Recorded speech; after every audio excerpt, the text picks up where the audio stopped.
Bien, buenos días a todos. Pues ya esperamos 10 minutos para que se incorporaran la mayoría. Espero a ver si más adelante se incorpora alguien más. Bien. El día de hoy vamos a continuar con nuestra última unidad sobre la modernidad y las crisis en México.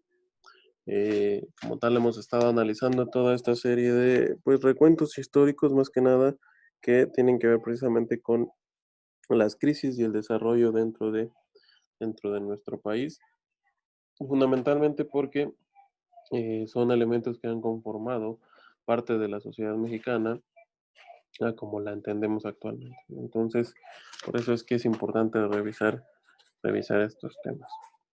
Y el día de hoy precisamente vamos a revisar el que tiene que ver con eh, las crisis, las crisis dentro de nuestro país en el siglo XX, comenzando precisamente, bueno, o más bien las que vamos a ver son estas 7 que se han desarrollado a lo largo del siglo XX y principios del siglo XXI, ¿no? Entonces, muchas de las que se generaron en el siglo XX siguen todavía siendo de influencia dentro de nuestro siglo, ¿no? Entonces, al siglo actual. Comenzaremos con la crisis de 1929, cómo es que golpeó la gran recesión a nuestro país en ese entonces. Después la crisis de 1954 con la generación del maximato. La crisis de 1976, es decir, el fin del desarrollo estabilizador. Eh, Era un periodo en el que se pensaba que ya habíamos concluido esta parte del subdesarrollo. Sin embargo, pues se originó una nueva crisis, ¿no? Para 1982, la crisis del petróleo, que obviamente nos iba a impactar debido a que somos uno de los mayores productores de crudo del mundo. La de 1995, el conocido como error de diciembre. Y finalmente con las crisis del México del siglo XXI, con precisamente la de el 2008, relacionada con los créditos subprime en los Estados Unidos. Y bueno, vamos a ver ahí algunas consideraciones sobre lo que pudiera, lo que pudiera ser una nueva crisis en nuestro país. Bien, entonces, para, para comenzar, vamos a revisar precisamente la crisis de 1929. Es una de las mayores crisis a nivel mundial, sobre todo porque se dio en los Estados Unidos y pues era reflejo precisamente de lo sucedido en esos años en los Estados Unidos, ¿no? Entonces, fue una época bastante difícil para las bolsas de todo el mundo, sobre todo por que ese jueves de 1929, llamado Jueves Negro, pues la bolsa de Wall Street, la más importante a nivel mundial, perdió todo su valor, ¿no? Entonces, todas las acciones que en ese momento se llevaban a cabo dentro de la bolsa de valores de los Estados Unidos cayeron en valor y eso provocó u ocasionó la gran crisis de 1929. Era un periodo en el que prácticamente los Estados Unidos se encontraban con el tema con el tema de la crisis a su máximo apogeo y en nuestro país pues se prolongó por durante 4 años, ¿no? El hecho de que eh, teniendo precisamente un,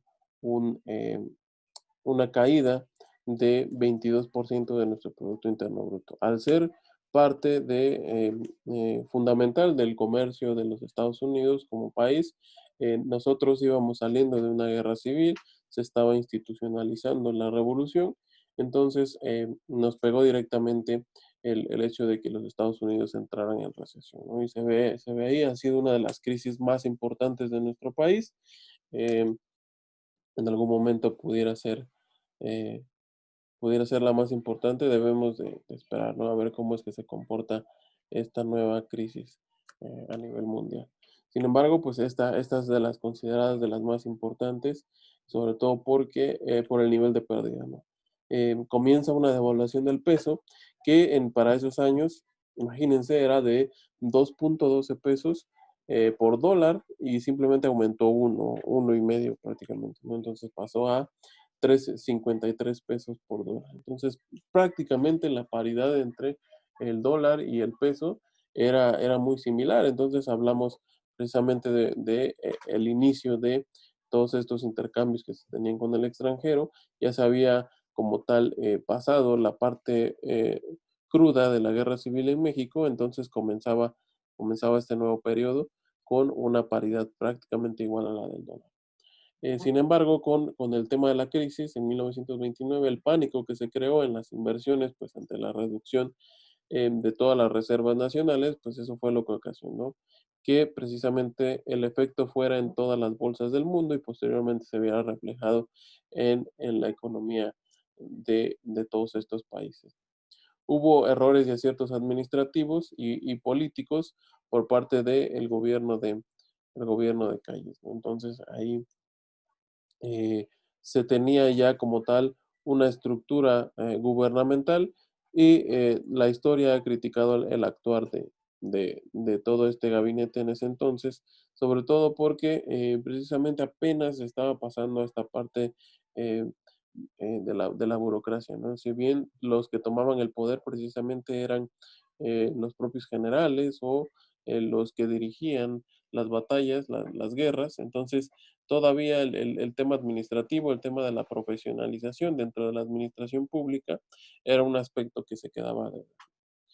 Finalmente, la crisis en México, al menos, terminó antes que la de Estados Unidos, pues ante el impulso a la economía e incluso antes que los postulados de John Maynard Keynes.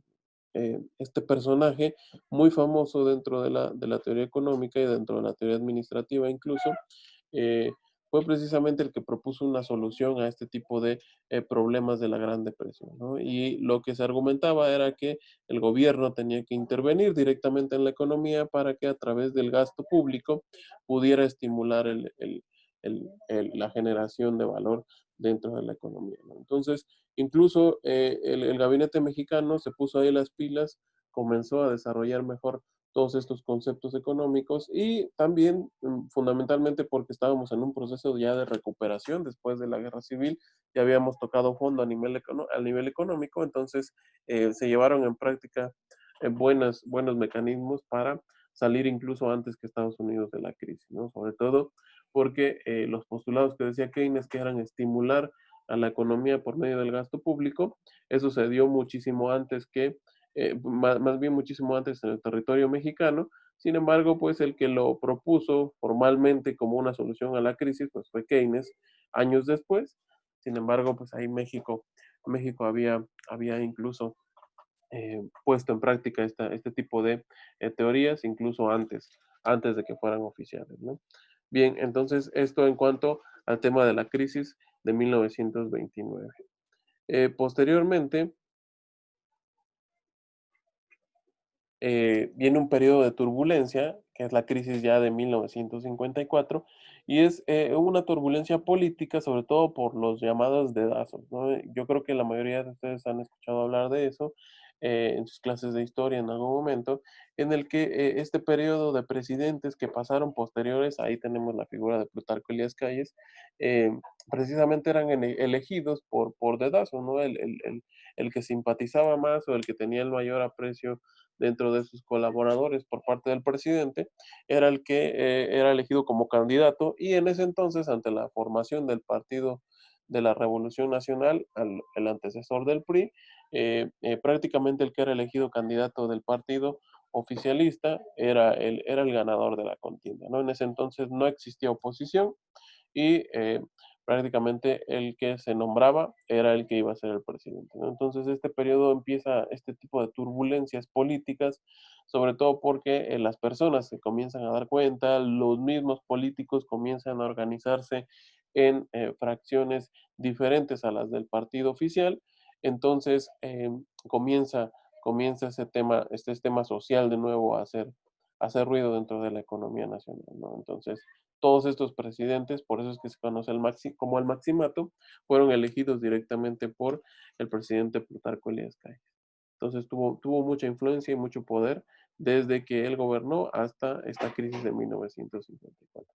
Si bien se vivía con cierta estabilidad, un crecimiento e inflación de dos dígitos, ¿a qué se refiere eso? Bueno, pues la inflación era de 20-30%, muy alta si la consideramos con los términos actuales, sin embargo se compensaba con el hecho de que comenzaba a haber un crecimiento económico, ¿no? Entonces el poder adquisitivo de las personas podía eh, condicionarse a que si bien había un aumento en los precios, se podía reflejar por medio de la estabilidad o del crecimiento que había en la economía.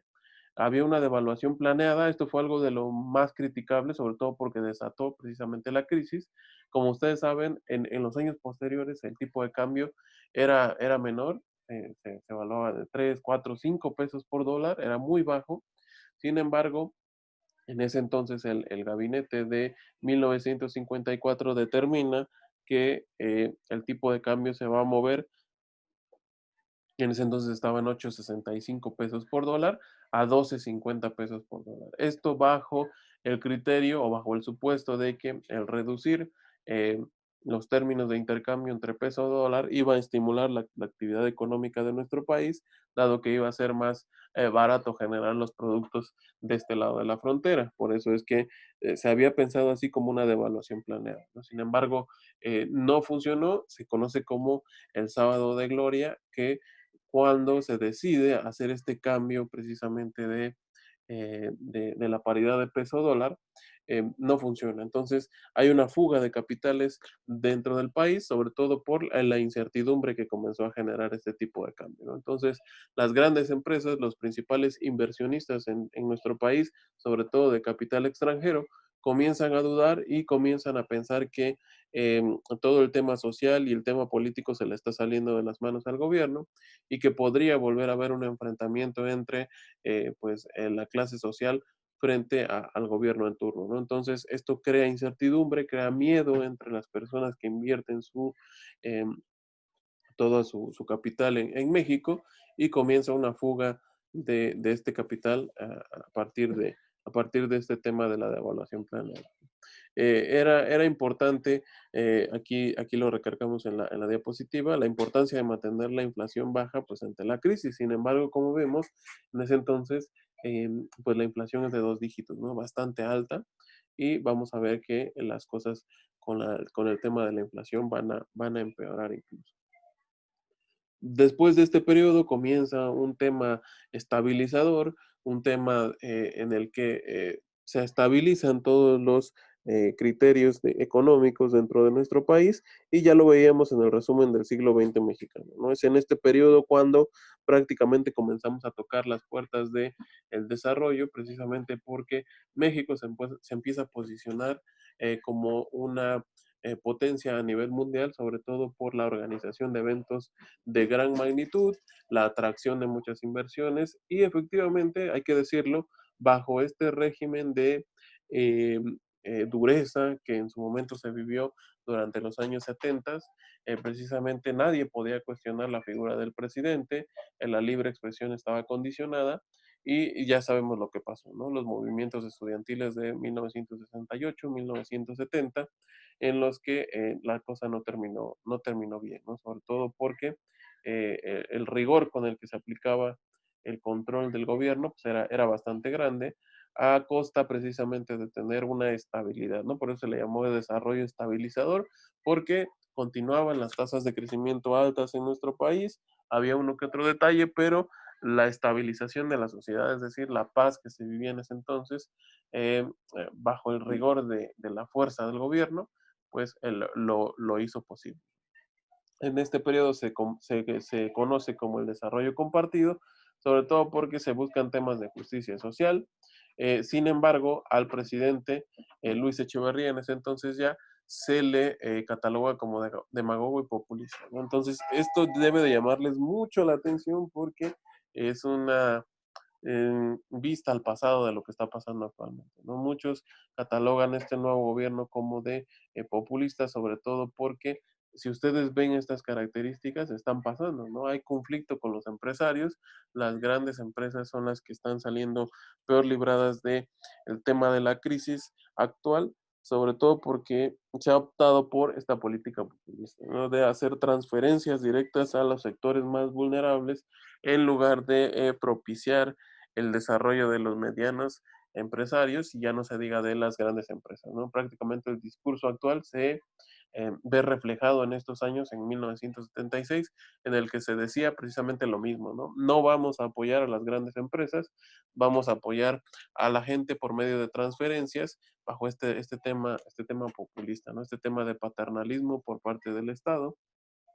Se centralizó el gasto, también se les debe de hacer conocido actualmente eh, el tema de qué es lo que se va a gastar, cómo se va a gastar y en qué se va a gastar, está centralizado a el presidente, ¿no? El presidente es el que está decidiendo qué es lo que se va a hacer con el presupuesto, cuando para eso se tienen otras instituciones que puedan planear el gasto, ¿no? Entonces, en 1976 ya pasó y no nos fue bien con ese tema, por eso es que es muy criticable el método que se está siguiendo actualmente. La inflación seguía bastante alta, seguía siendo de dos dígitos e incluso llegó a rozar los tres. Entonces, imagínense, eran una inflación del 90-80%, que era muy, muy alta. Sin embargo, seguía compensándose con esta parte del crecimiento económico. Termina la estabilidad monetaria, es aquí cuando prácticamente la paridad del peso dólar se mueve constantemente, se fluctúa conforme van siendo las tendencias del mercado.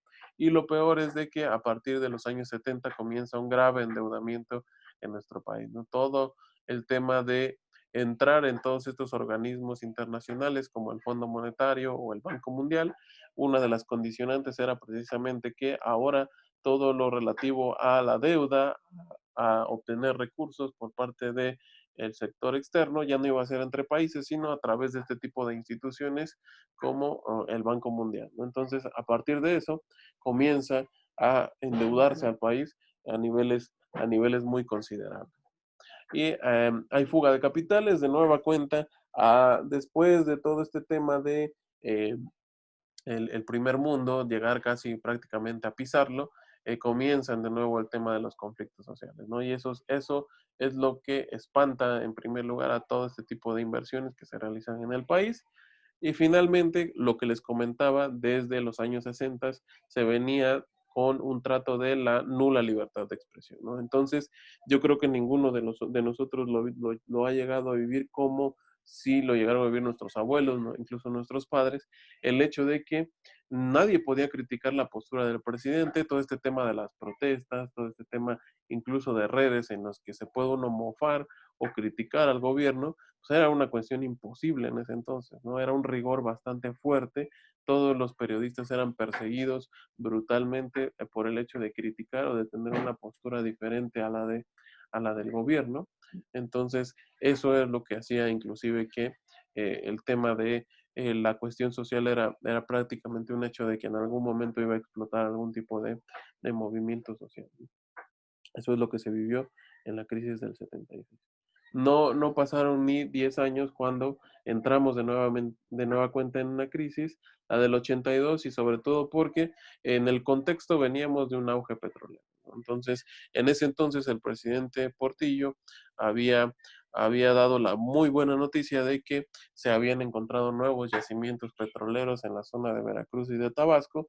Entonces eso prácticamente nos incrementaba al triple las reservas petroleras del país, y obviamente el petróleo siempre ha sido fundamental para poder consolidar el tema del presupuesto estatal que tiene el gobierno para desarrollarlo en beneficio de la sociedad, ¿no? Entonces, bajo ese contexto, todo el gobierno estaba esperanzado en que precisamente por obtener estos nuevos yacimientos íbamos a lograr consolidar la política económica de nuestro país. Hay una política expansionista, es decir, ahora vamos a buscar consolidarnos dentro del mercado externo, sobre todo porque recuerden que antes de 1980 vivíamos bajo el esquema de sustitución de importaciones.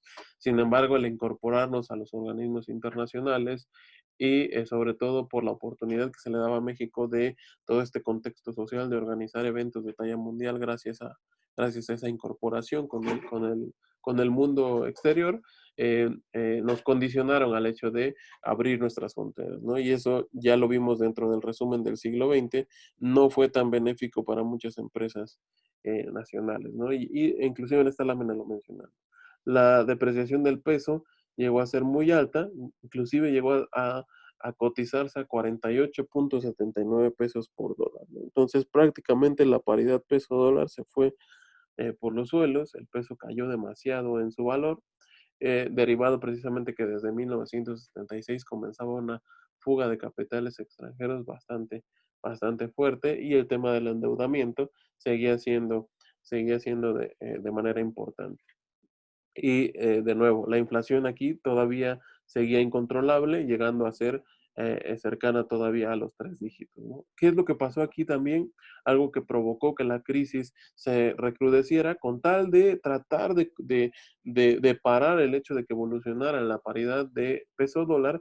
La nacionalización de los bancos y las empresas sucedió por parte del gobierno, ¿no? Entonces, todo banco privado que había en México en 1982, así como con el petróleo, el gobierno dijo vamos a nacionalizar la banca de manera que nosotros podamos controlar el flujo monetario de la economía. Entonces, para 1982, el país contaba con más de 1.500 empresas paraestatales, es decir, como si tuviéramos 1.500 Pemex, 1.500 comisiones federales de electricidad, pero obviamente en otros rubros, ¿no? Como podrían ser los teléfonos, los bancos, todo tipo de empresas eran dirigidas, administradas y por parte del gobierno, ¿no? Entonces eso nos habla de que estábamos entrando en una crisis, sobre todo porque este tema de las empresas de paraestatales, a través de la corrupción, no tenían un buen desarrollo, ¿no? Se estaban quedando rezagadas frente a las que existían en el mundo exterior.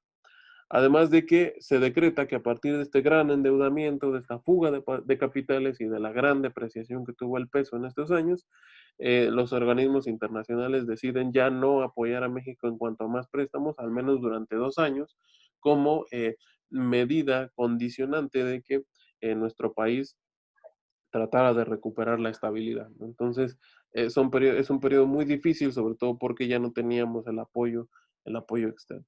Y además de las inconsistencias políticas, ¿no? Es en estos años cuando comienza precisamente, y ya pasamos, o más bien ya pasaron más de 30, 40 años desde que precisamente el partido único en nuestro país gobernaba prácticamente por medio del dedazo, y es en esta época, a partir de 1984, cuando se dan los procesos de elección democrática y comienza realmente la oposición a sentirse fuerte dentro de las elecciones populares, ¿no? Entonces, se dice que cuando la elección del presidente Carlos Salinas de Gortari, inclusive en ese entonces las elecciones eran organizadas por la Secretaría de Gobernación, no era a través de un organismo autónomo como tenemos actualmente el Instituto Nacional Electoral, sino a través del mismo gobierno. Eso daba pie precisamente a manejar ahí el tema de el tema de la democracia, el tema de los votos, como mejor le conviniera al gobierno en turno, ¿no? Entonces eso es lo que se dice que pasó en los años 80,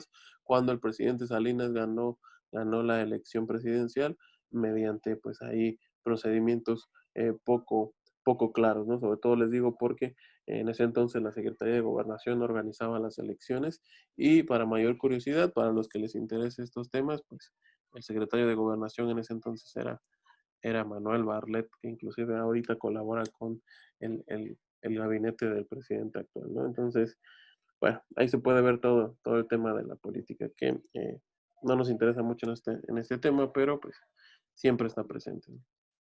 Bien. Eh, Vamos dándole velocidad. Para 1995, de esto ya hemos hablado bastante, es la crisis del error de diciembre, sobre todo porque, por un lado, teníamos precisamente la incorporación de México al Telecán y todo lo que ocasionaba porque era un duro golpe hacia las clases bajas y medias, sobre todo porque ahora sí íbamos a competir con un mercado muy potente como era el mercado norteamericano y el mercado canadiense, y se iba a poner a prueba el tema de nuestras empresas, ¿no? La sorpresa fue, o más bien no tanto sorpresa, sino que era predecible que todas las que estaban del lado de México, pues iban a sucumbir frente a las grandes empresas norteamericanas, ¿no? Entonces, por eso las micro, pequeñas y medianas empresas de clase baja y media terminaron por desaparecer y entonces prácticamente se polarizó al país en los muy ricos que lograron obtener grandes empresas o comprárselas al Estado después de la privatización masiva de las más de 2.000 empresas paraestatales que existían en ese entonces. Y por medio de esa privatización, muchos aprovecharon el tema, pudieron consolidar todo este tema de los monopolios dentro de México y los que no, pues se fueron marginando al grado de quedar muy ricos y muy pobres dentro del país. Además de que para ese entonces la banca ya era privada de nueva cuenta y había entrado en una crisis tal que se tuvo que hacer el plan del Prueba, precisamente. Yo creo que muchos también lo hemos escuchado en algún momento, en el que básicamente es el rescate de la banca privada por medio de presupuesto estatal. Por eso es que todos estos gobiernos en contra del antiguo régimen priista es lo que critican principalmente, ¿no? El hecho de que con recursos públicos se tuvo que salvar al sector privado, dado que iban a entrar en quiebra, ¿no? Y pues obviamente eso provocó una inestabilidad política, sobre todo porque del otro lado pues tenemos el conflicto entre la declaración de guerra que hizo el Ejército Zapatista de Liberación Nacional. Entonces, como les dije en algún momento, se nos abrieron los ojos, entramos en razón de que según lo que mencionaba el gobierno en turno era que íbamos a entrar a un proceso de primer mundo, cuando en los rincones más olvidados de México estaba estallando una declaración de guerra por parte del sector indígena de nuestro país, ¿no? Entonces, eso fue muy importante para que en 1995, después de la fuga de nueva cuenta de grandes capitales de México por el tema social, prácticamente en esos años, si bien el EZLN se manifestó el 1 de enero del 94, para diciembre de 1995 estaban amenazando con aumentar el movimiento y tomar la capital de México, ¿no? Entonces eso a nivel internacional resonaba fuerte y había mucho miedo por parte de los inversionistas a que hubiera un nuevo estallamiento social de esa índole, inclusive armada por parte de EZLN. Finalmente, el tema de la crisis del 2008, después de 1995, aunque muchos no se lo reconozcan, desde mi punto de vista, el doctor Cedillo dirigió bien la crisis, sí, no pudo evitar que se perdiera gran cantidad de producción, se perdiera inclusive, como les digo, la clase media del país, sin embargo, no fue tan catastrófica como en su momento lo fue la de 1929. Lo que sí ocasionó fue un efecto, el llamado efecto tequila, es decir, la crisis se prolongó por toda América Latina y esto ocasionó que los países latinoamericanos resintieran el duro golpe que tenía México, ¿no? Sin embargo, a partir de 1998, 1999 hasta el 2008, cuando empezó el nuevo milenio, precisamente hubo un cambio social, ¿no? Se cambió, ahora sí, por fin de partido político en el poder la oposición logró ganar una elección presidencial y prácticamente todos los analistas decían que ahora sí ya habíamos consolidado el sistema democrático de elección, ¿no? Y gracias a eso se tuvo una estabilidad macroeconómica, es decir, a nivel mundial, México se veía ya como una nación estable, como una nación madura, simplemente por el hecho de que ya podía inclusive tener elecciones menos violentas que los que habían pasado a partir de 1980. Sin embargo, ¿qué es lo que pasó? Al entrar ya en un proceso globalizador tan importante como el que tiene México actualmente, vivimos o resentimos las crisis mundiales de manera más intensa, ¿no? Y esta prácticamente se la debemos a los Estados Unidos bajo este tema de los créditos subprime.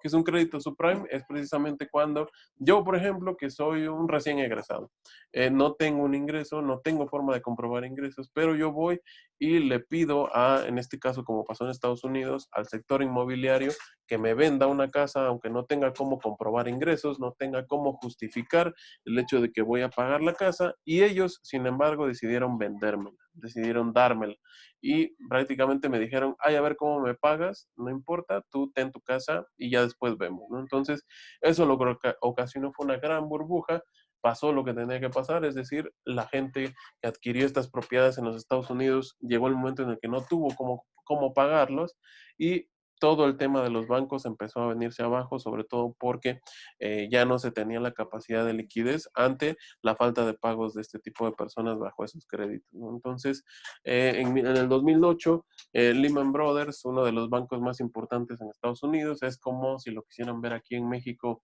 en BBVA, de un momento a otro dijera, ¿sabes qué? Entré en crisis, me declaran bancarrota y todo el sistema bancario se fue a la quiebra, ¿no? Así pasó en Estados Unidos y fue como comenzó la crisis del 2008 que nos pegó y hasta el 2012 seguíamos todavía en recuperación. Hubo caída en sectores estratégicos de intercambio entre México y Estados Unidos, sobre todo el sector automotriz, recordando que México es uno de los mayores productores de automóviles en el mundo. Y finalmente los invito a la reflexión de esta última crisis que se empieza a sentir, se comienza a sentir, pero prácticamente la vamos a comenzar a ver dentro del próximo año. Son los efectos del cambio de gobierno, de nueva cuenta hubo un cambio como que de paradigma, no de sistema económico, insisto, sigue siendo el mismo sistema, sin embargo, pues sí en la forma de gobernar, ¿no? Ahora regresamos a este tema populista que desde mi punto de vista no funcionó, pero vamos a ver ahora cómo está el tema y un aumento del crimen organizado, que eso ya viene desde hace más de 20 años, además del tema de la pandemia, ¿no? Entonces, este tema nada más queda para su reflexión e inclusive los voy a invitar a opinar al respecto en el foro del día. Entonces, no sé si alguien tenga algún comentario, algo que decir al respecto. Con mucho gusto lo escucho. Hasta aquí terminaría nuestra sesión de hoy. Y ya nada más les pediría que revisen dos pequeños videos, entre los dos se hacen 3 minutos, para que se profundice en el tema de la crisis del 2008 y la probable crisis del año 2020, para que comenten en el foro, por favor. ¿Todo bien?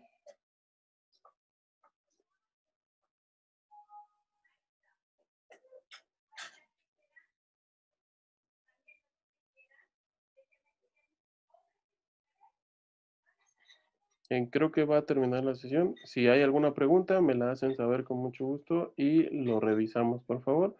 Entonces, pasen a realizar sus actividades dentro del foro, por favor, y nos vemos el día miércoles. Cuídense mucho, por favor.